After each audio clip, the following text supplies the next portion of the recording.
عن عبد الله بن عمر قال قال رسول الله صلى الله عليه وسلم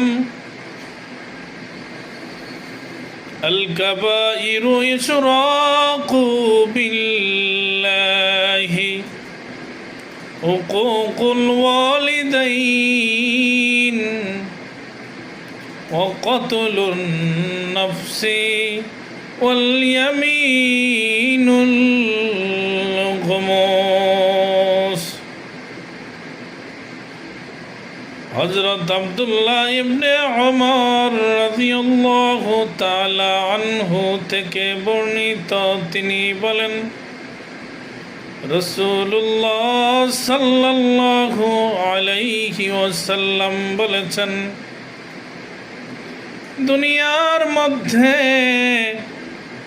সবচাইতে বড় অপরাধ হলো মহান আল্লাহ তাআলার সাথে শিরক করা,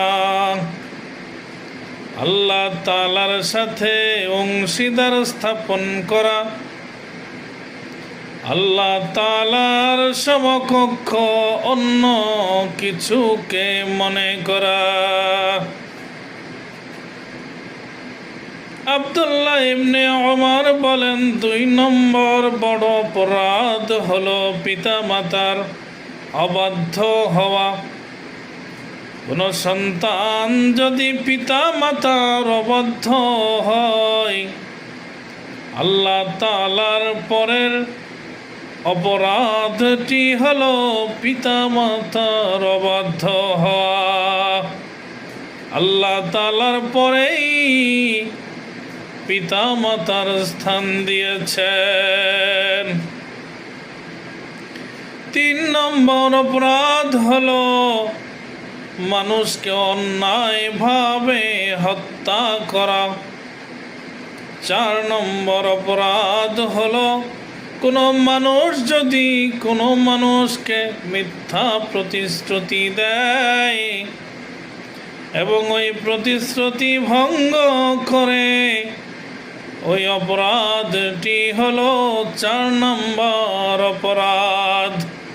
কাউকে মিথ্যা প্রতিশ্রুতি দেওয়া হলো আল্লাহর দুনিয়ায় ৪র্থ নম্বর বড় অপরাধ। আল্লাহ তাআলা আমাকে আপনাকে ৪টি দুনিয়ার বড় অপরাধ থেকে বাঁচা